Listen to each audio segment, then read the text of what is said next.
Greeting, denizens of the internet. I am Sam Hain Propworks, which I probably introduced myself again after. But this is the final project we're going to be working on today. It is a retro Ghostbusters sign, and I've wanted one of these for my house for a while, and I just haven't gone out of my way to make it. So today we're going to go through. We're going to build this. This is a complicated project. Don't expect to build this one in 5 minutes. This one's a bit more involved, but I wanted to do something other than bottles today. So once I get this all finished, you'll see the whole thing go through, and I hope you build it. Remember to like, share, and subscribe and all that. It helps me a bunch. Thanks, guys.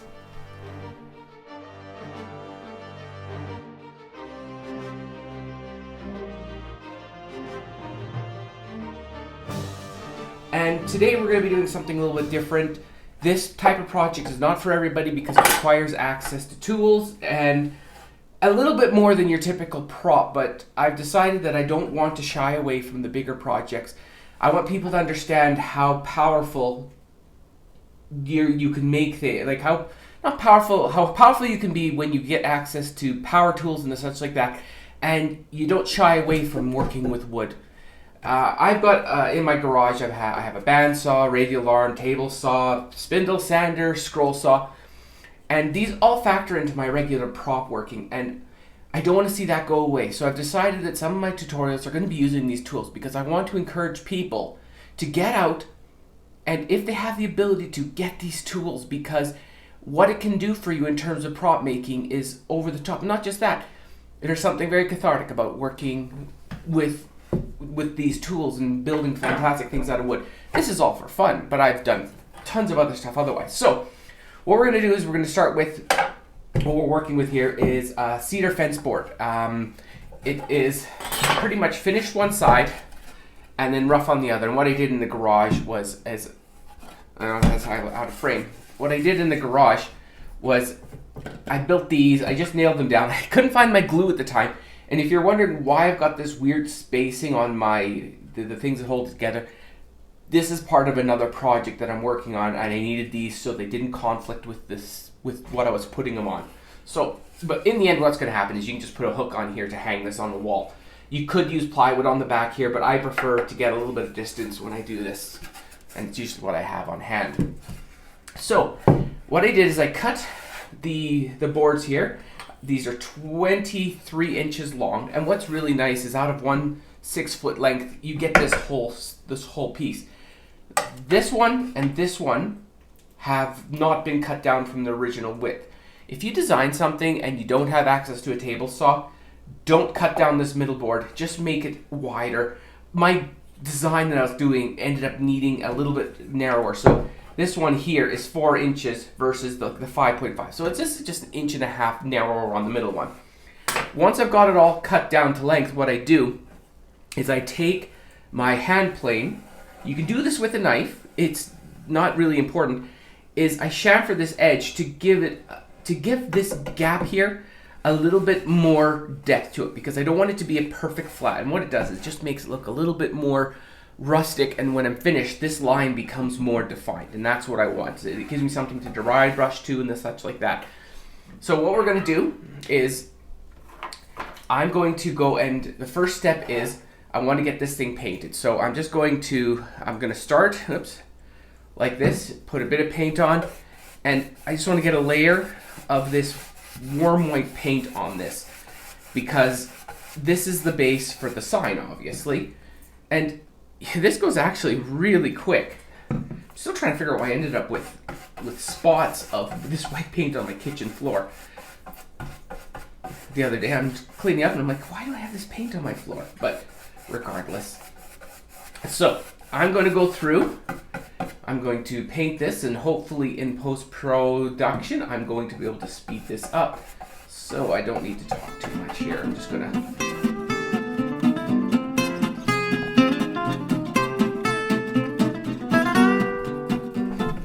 And we're dry enough. I can't let it go completely dry because I need to get other stuff done for this day. So what we're going to quickly do now is we're going to do the dry brushing.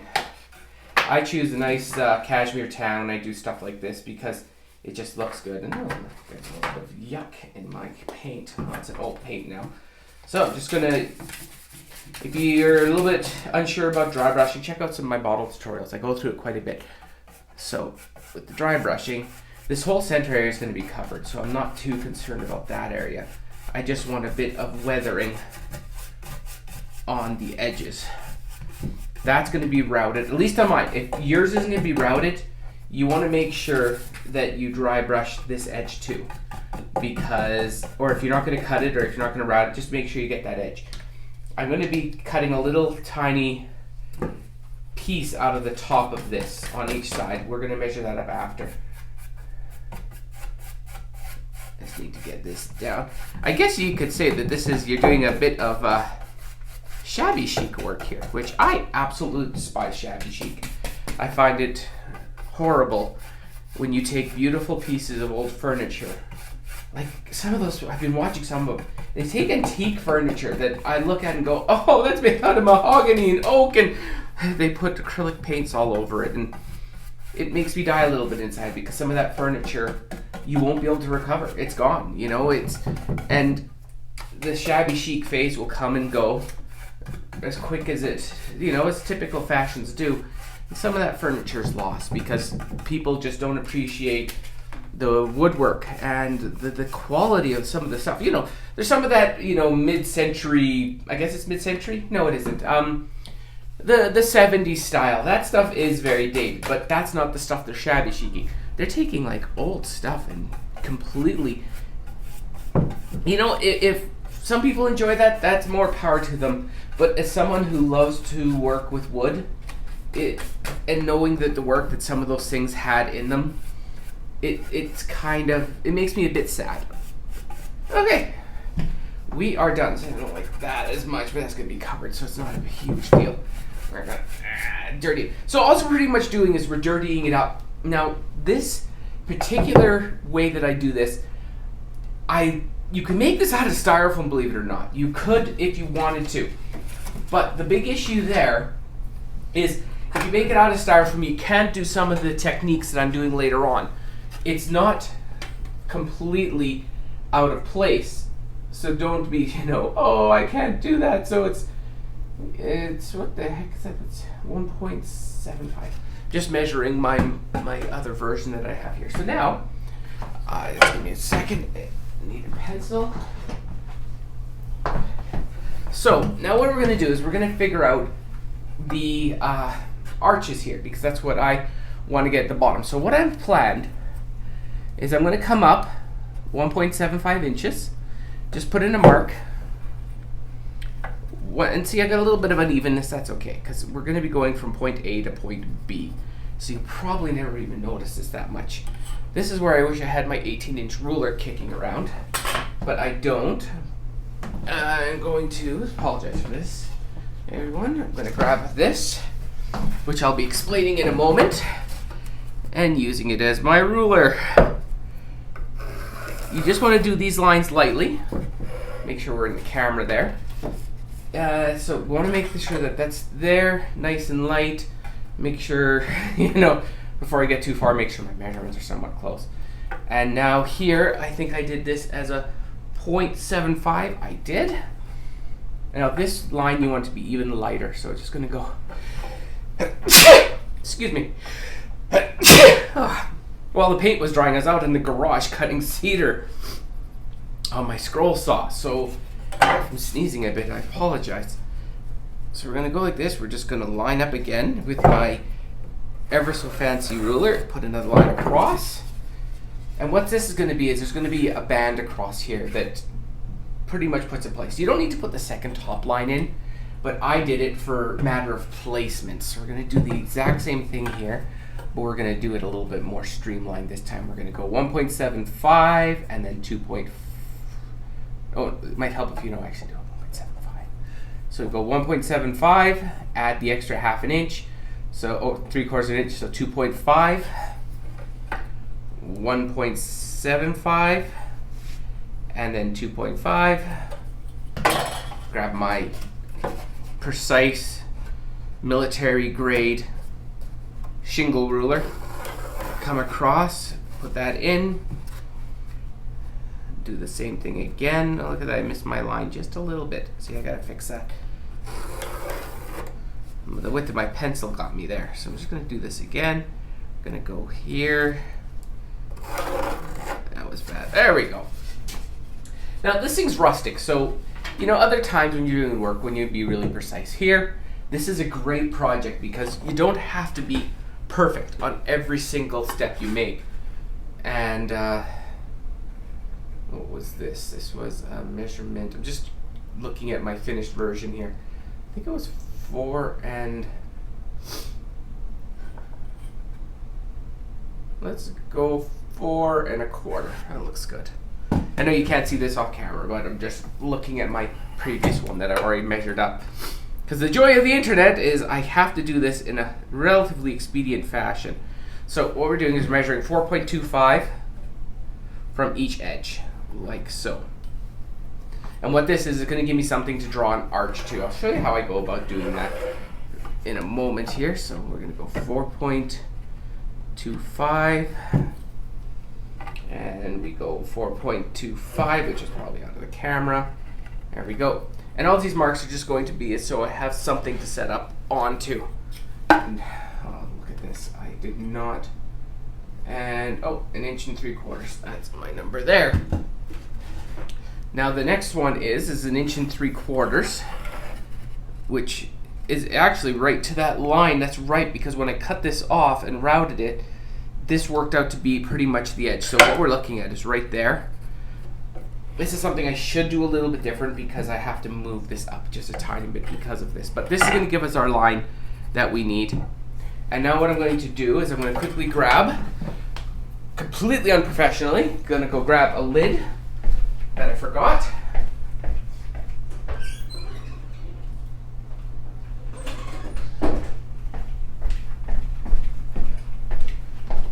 How professional is that? Okay, so what I do is I just use this plastic lid from one of my wife's, no, it's not my wife's, it's our containers. And I just use that for the curve. You know, you don't have to be fancy, but you need those 2 marks because those 2 marks are going to set up where you draw that arch to. And to make sure that you always get the same arch each time you do it. Okay. Do it again. There we go. And the final one. Okay, now this next, we're going to be going on. So hold on to your pen because this is where we go from quick to finish. So now you'll take this out, you'll jigsaw it, or you'll scroll saw it, or you'll bandsaw it, or you'll cut it with your teeth like a beaver.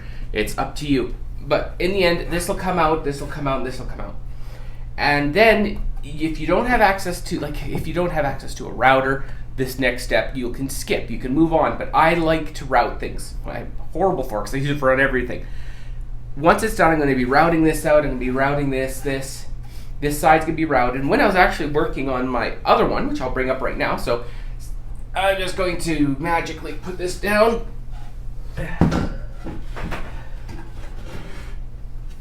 And grab the second one. Okay, you're gonna go, oh geez, Simon, look at this, you skipped huge steps. Not really. I have to do things a little bit differently here because there's a lot of slow, ploddy work on this. This is not a 5-minute project. This one takes time. So anyways, you can see I brought out here, cut these out, cut those out, routed this, routed all this on the top. When I got to here, I realized I liked the profile of it being not routed on here. So I left it. I thought it looked really good, and on the fly I was like, yep, that's how it's going to be. And you can see similar dry brushing. Now here, this lettering.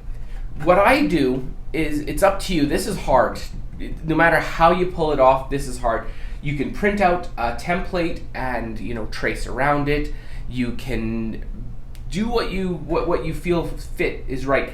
Now, I'm not putting this pattern up for download. I can't, it's not mine, but I wanted this, and you're allowed to make things for yourself. But if you go on the internet, you can find the Ghostbusters logo itself, and then you can do the majority of here. If you have a little bit of fluency in in programming or in like Affinity Photo or Affinity Designer, you can do this real quick. I just like this font. You can get the idea. I may just put up these two words, leave the logo off. It's up to you guys at that point. So what I do is I design this on the computer. I set it up for the size. That's why I said when I did mine, it had a precise size. And once it's on the computer, I save it as a JPEG, put it onto a flash card, and throw it onto my Atmos FX projector, which I use for Halloween projection.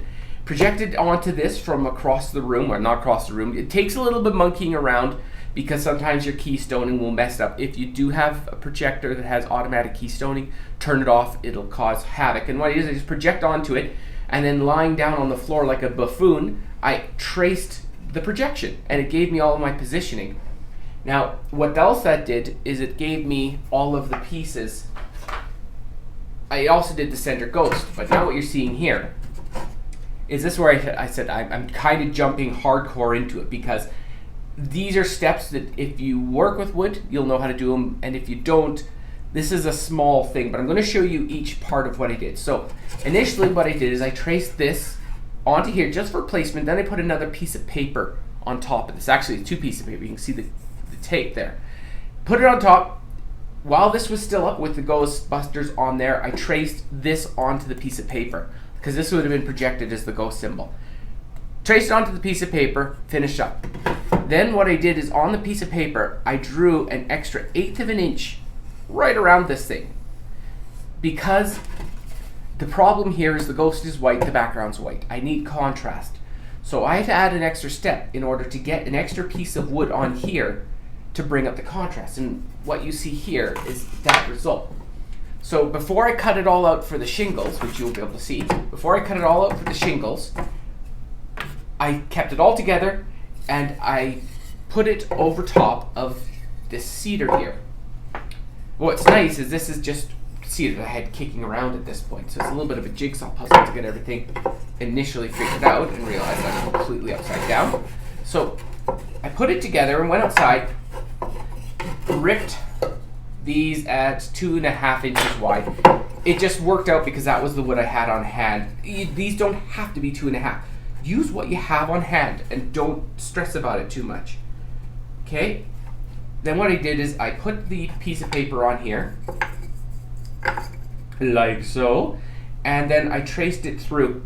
Made sure everything was lined up. You can see right there, you can see the line that I drew around this to make sure it was placed right once I'm all done. So that goes there, that goes there.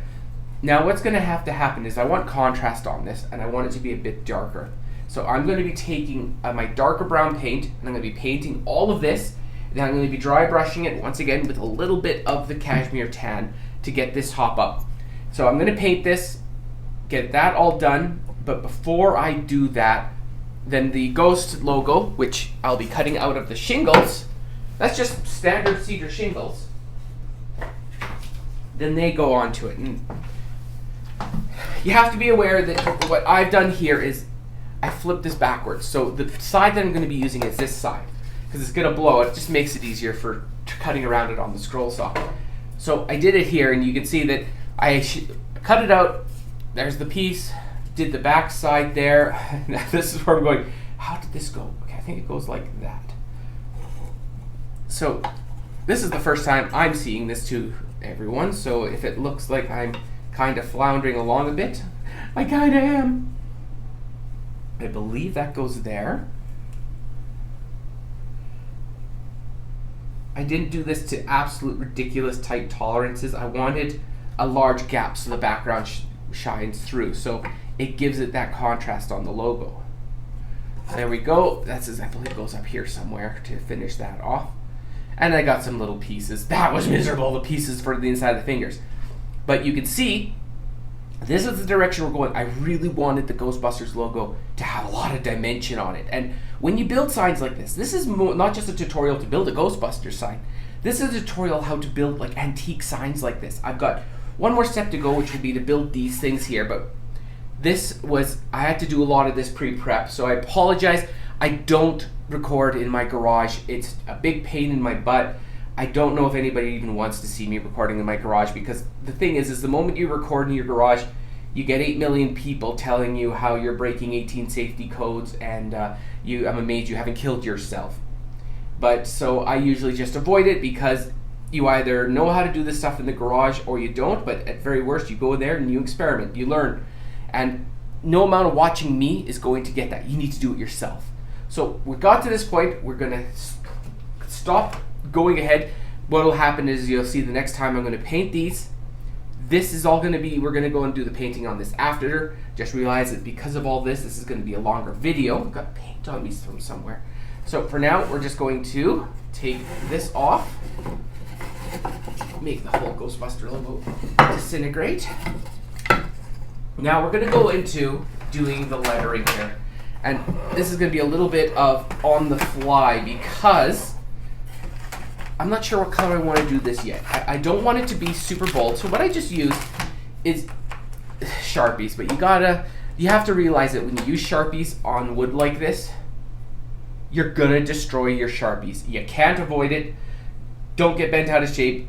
Don't, like, this is a nice collection, but you know what? I use them, and I go through them at a decent rate as well. So we need to get an outline on this first. So I just use Sharpies. You could paint this if you were like amazing and a master at this stuff, but what I do is I find that if you just trace this stuff with a Sharpie, with a good Sharpie that is, you know, you don't want to have beat up ones, because this stuff becomes very noticeable if you're doing it with an old Sharpie. So we're just going to bring this up, and it's really actually a very simple process. Now what I suggest you do is, if you have any places that you have to fill in, you do it after. So you use just the outline. When your pen is all fresh and happy, because it's going to pick up paint and everything here. This wrecks Sharpies, just so you know. So if you love your Sharpie and it's got its own name, do not use it for this, because this project type stuff is a destroyer of these pens. It annihilates them. So we're going to come around.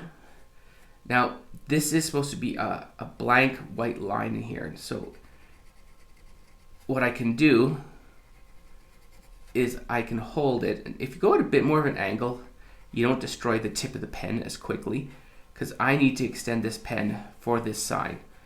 So you got to baby these things along a little bit, because you know what? They weren't meant for painting on acrylic paint on cedar, which is akin to running on sandpaper. And you can see that if my lines don't completely match up from my previous one, I'm kind of filling it in and going, looks good enough. So I'm just going to do the B on camera to give you an idea of how about going about this. What you can do is, if you have a piece of cardboard around, every once in a while, take this thing, roll it, and try to clean some of that paint off your pen, because it will work better, and give the poor thing a break, because yeah, you are absolutely kicking the crap out of these pens.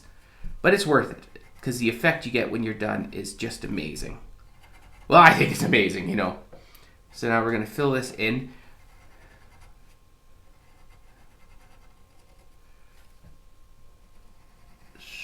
Like so.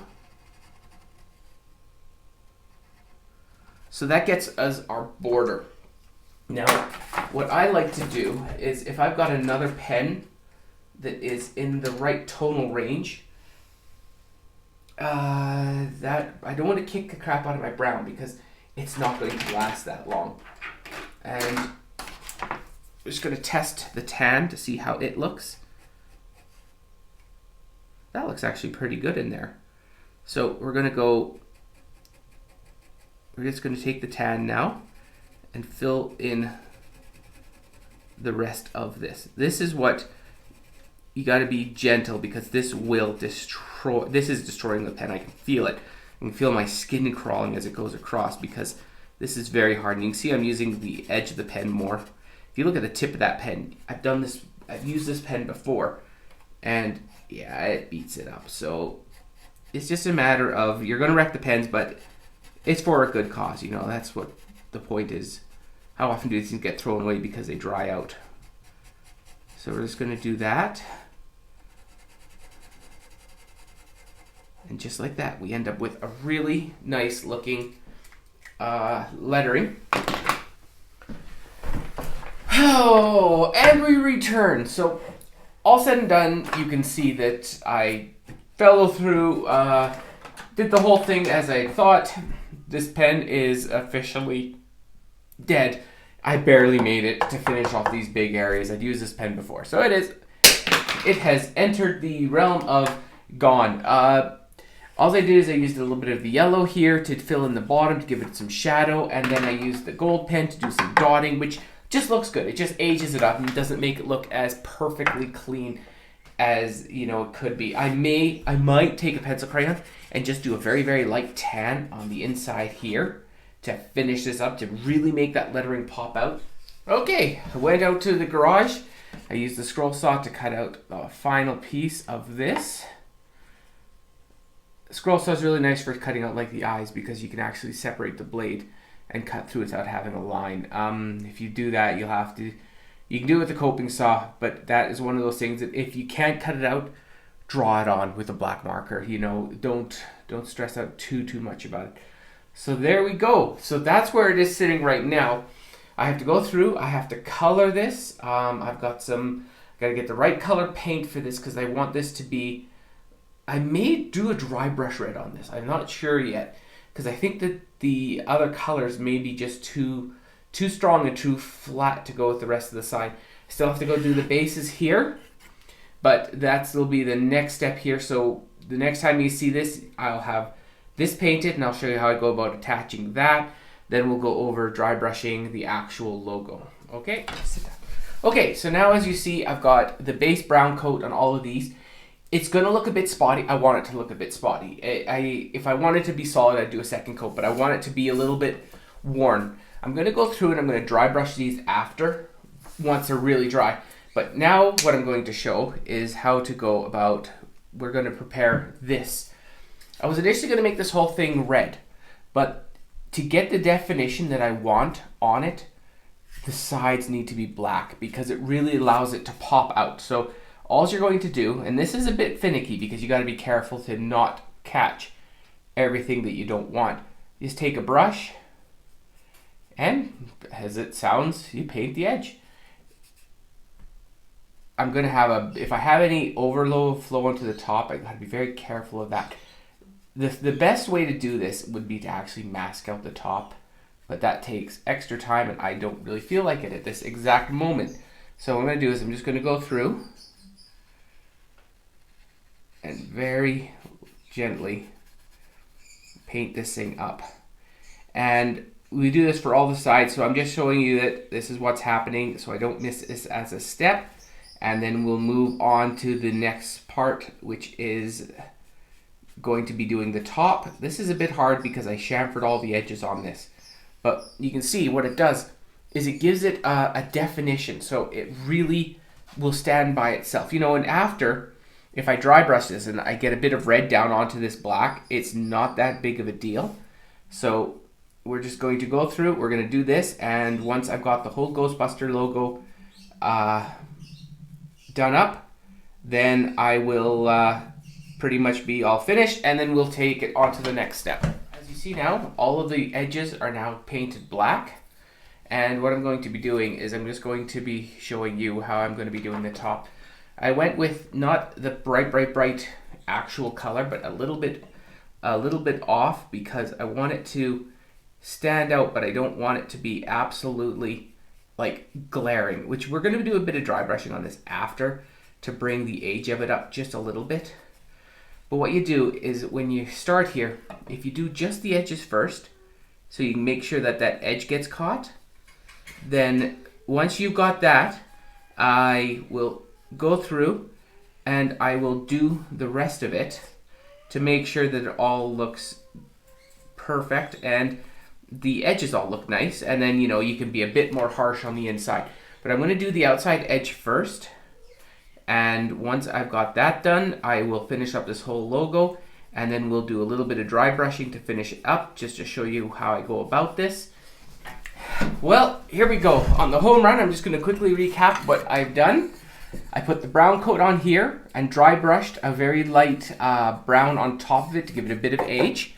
I did that to all of the pieces. Don't have to do the sides. Like, I didn't barely paint some of the sides of these because you don't see it. So now I'm just going to get these just initially positioned. I'm going to attach these with nails and glue soon after. We're just going to bring this down to here, put this here. And the reason I did this background is because the ghost is going to be white, I have to make sure that it's going to contrast to the background it's on. And so it's something you have to keep in mind, that if you're using like whites and the such, the fact is you need to have colors that allow them to stand up. So now, once again here, you saw me working on the red. All I did is I finished up and I put a little bit of a dry brush of a brown just around the edges to finish up. And you can see how the black really makes the red stand out when you put it on here. I don't know if this is the right position. We're going to find out pretty quick. And then the ghost, I did the same thing, just painted a white and then just dry brushed a little bit of brown. You don't have to be ridiculously fancy on this. You just have to... You'll get an eye for this kind of thing over time. You'll just go, oh, that looks good, and you won't touch it again. Okay, this goes to about... Yeah, you know, it's funny, I got that. Did I have that the wrong way? No, I have it the right way. Oh, it's been a long day now. So we're gonna put this here. We're gonna bring that up to here. That's right, that goes about... There we go. It's funny how it like will fight going where it needs to be tooth and nail, but the moment it sits where it's supposed to, it looks like it's always completely belonged there. Okay. So that will finish up the positioning. Now, I'm going to go actually into the garage. I'm going to go glue and nail this down. You can technically just get away with glue, but I like to do both just to make sure that it stays where I asked it to. So that will bring to a conclusion the main part of this. The next time you see me, I will have these strips cut out and ready to go, and we're going to have some fun with those. And I'm going to be doing a final bit of weathering with a sponge on some of this, and we'll do that right at the very end, because that will be the point where you look at it and you go, where does this thing need to be aged up? And that will be the final step. But we are almost done here, which is fantastic, and I will come back later and we will do the final steps on this. We've got it all assembled now. All this was is just glued down, aged like you saw previously. The ghost, pretty much everything's just been glued down. I didn't even nail it, I just wood glued it on. It sticks on pretty nicely. Then what I did is I took a chisel right here, and all of these gouges here are simply made by taking the chisel. Do make sure I do one that's in realm here. And you just take a nick out of the actual wood. And what you end up with is it looking like aged cracks. And this is why I really like the cedar with the white on top, because those lines become very pronounced and they look fantastic. So I did that last night because I was impatient and I wanted to do this. I can't film at night very easily. I don't have the light set up for it yet. So now, once this is all in place, you know, it's all glued, it's ready to go, we're going to be doing some more aging after everything else is, after we get one other part done. So I went out to the garage and I cut these little cedar straps. I don't know what width they are, but I just eyeballed it. I'd say probably ½ an inch. And what I'm doing now is these little guys will go to here on the bottom, and this one will come up to here on the top. And now what I went to town with it on my sander. You can see that I absolutely just, I ran amok with my spindle sander because I wanted it to look like it was a piece of forged steel or a piece of forged iron, because I'm going to be doing a treatment on this that is more rusty than it is clean, because I want it to look like a piece of old metal holding it together, and I forgot to move the bird. Okay, we get to listen to the bird this time. So that is where we are. I'm going to quickly do these up brown. When I come back, we're going to do a little bit of the weathering. These will be painted brown. I'm going to be doing the dry brushing on those, and we're almost finished here. Anyway, here we go again. So all I do with these is once they dried, I missed this one spot before, but I just thought I'd tell you after. The holes drilled in the top, as you see in the previous, were built for these wooden caps. This is for normal woodworking stuff. It's just used for covering screw holes. But it really looks good for being like rivets and the such. So what I did is I just put those in and then just hammered them in gently to get them to where I needed it. So if you see those, that's what they are. It's a neat little trick, and it's used quite often for stuff like this. These are a tiny bit wet on the bottom, but it's good enough for me. So what we're going to do quickly is we're going to dry brush these to get them to where I want it. And I decided instead of doing like the matte iron, I was going to go with this copper. Because you know from previous videos, this is my favorite color. And we're just going to put a little coat of this on because it looks rustish, but at the same time, it has a beautiful sheen to it. And I love this stuff. It just looks so good. And I figured it would complement the actual piece better than just doing like rusted copper. This is good, or doing rusted iron. This is going to end up looking a bit like, well, hammered copper, which is not outside of the realm of materials of that time. We have to put 1 or 2 extra coats on this because I want that copper to be pretty strong on it. I don't want it to, I want it to be more copper this time than I want it to be black or to be brown, you know. I don't want it to be an absolute, I don't want it to stand out so bad that the brown overwhelms the rest of it. I want it to look like a chunk of metal sitting on there. And I think, as you see, that looks pretty skookum. There we go. Okay, so now do the second one in the same way. We'll see how they end up looking when we're done. We have a bit more aging to do on that. Not much, but just I'm going to put a little bit of black wash around the actual bolts. I was tempted to make the bolts out of like to do them silver, but you know what? I think I just like it as the mono-colored with the copper. So we're just going to quickly finish this up. I realize that this video is going to be long, and I can't help this one being long because this is actually, I was thinking about it last night. This is a decently complicated project. It's multidisciplinary, you know, and you need to have a lot of different skills to pull this one off. But you can learn all these skills.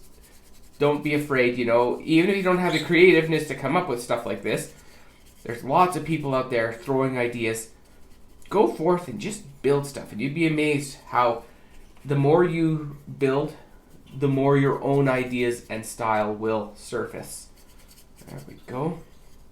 I'm just going to look at both these, make sure that they're relatively in the same tonal range, and they are. This one could use a tiny bit more on the bottom here. Now, what I did is earlier I mixed up some wash. Actually, this was from the other day. Let's see. Now, I've got the brown wash on this right now, but I don't want the brown wash on this right now, so we're just going to wash that off. Now, all I'm going to do with this is just take a little tiny bit of the black and hit those bolts.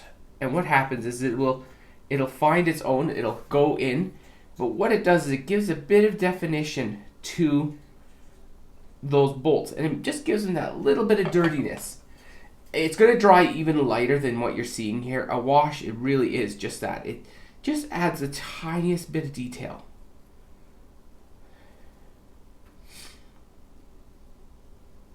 There we go.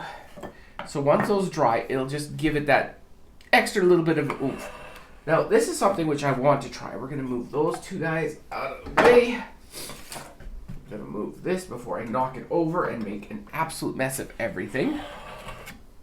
So now here, this is where our Ghostbusters sign is to now. I just was going to try something here. I was going to see if I wanted to do this as a wash in here to bring up that, just to give it a bit of a shadow. But I think it may look too straightforward. It looks okay. It gives it that little bit of dirt on it. You know what? If I just do it more like this, it'll look more natural. There we go. So yes, we will do this. So I'm just going to quickly go through. I'm going to make sure I get most of that off because it's actually really setting good there.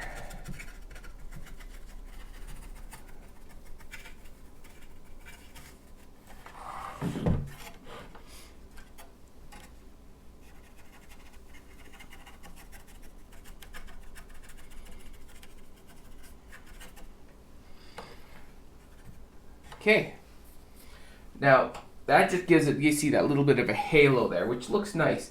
But what I want to do is I want to take this, the burnt umber. Actually, no, let's not go as deep as burnt umber. Let's go with my cinnamon brown. It very much depends on what you're doing. You don't have to, like the colors that you go with. This is me being bad because I should be going to go get a new.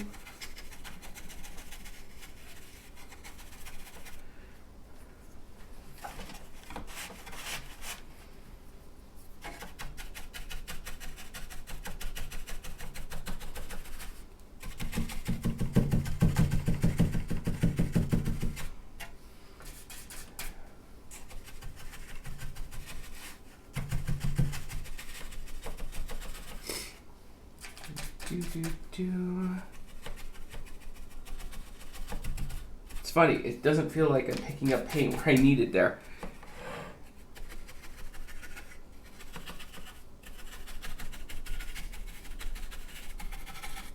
There we go. Just gonna brush that a tiny bit. I want it to look dirty. That's the big one, is I just want it to look like everything that is here has been here for a long time. And as you can see, that I should be doing this with a thinner paint, but you know, it's not, no matter how you cut it, it's not the end of the world. You just have fun with this. There we go. A little bit more here just to break up what looks like dab marks. There we go. There we are. So you can see that just by doing that, I'll go to here. Just by doing that, it just makes this look like it belongs there more, like it's been there for a long, long time. Now, the final step we're going to do before we finish this thing up is these. I've got a top and a bottom, because the bottom one was just a slightly bit longer than the top one because of that extra route that I did. So we're just going to put this little guy. I have a top that I liked on this. There we go. It's going to go right about there. Now the top is going to go right about there. And that's where we're going to sit. So I'm going to go, I have to glue these before I can do the final little bit of aging on this. But once I am done, we are finished here. And this will be a completed Ghostbusters sign. So I was tempted to put a little bit of a brass dry brush on there, or a copper dry brush.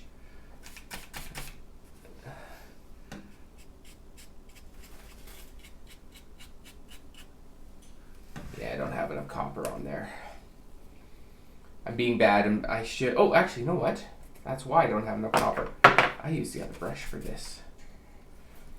Let's see how that looks.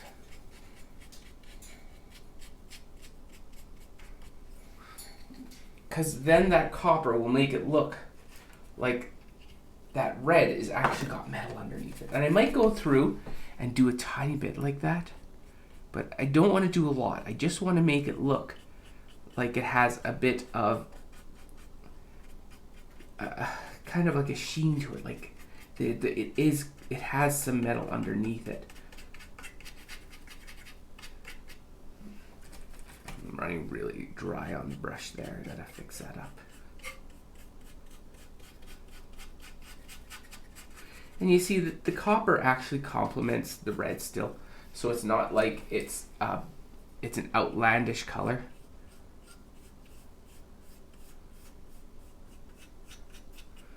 There we go. Just that little bit of an accent. It just goes a long way to.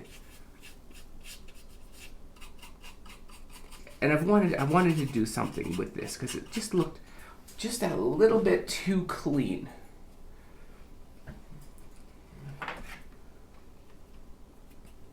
You know, looking back, what would have been fantastic if I had done that out of the same copper as this. That would look something else. But you know what? Live and learn. Maybe the next time I'll do something like that.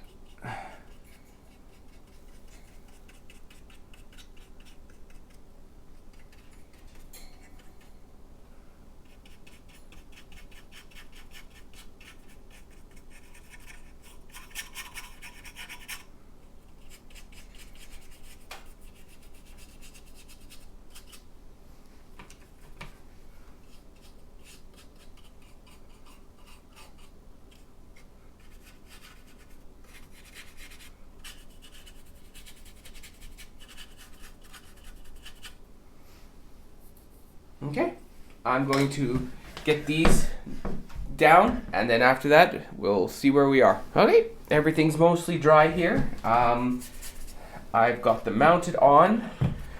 I've decided to do just a little tiny bit of dry brushing here at the top to make these look like they've been here a bit longer than 15 seconds. Do the same thing on the top. Oh, see, it's not completely dry. That's okay. Okay, a little bit at the bottom, doing the same thing, but this time I'm going to hold it down. Is it actually in frame? Yes, it is. Good.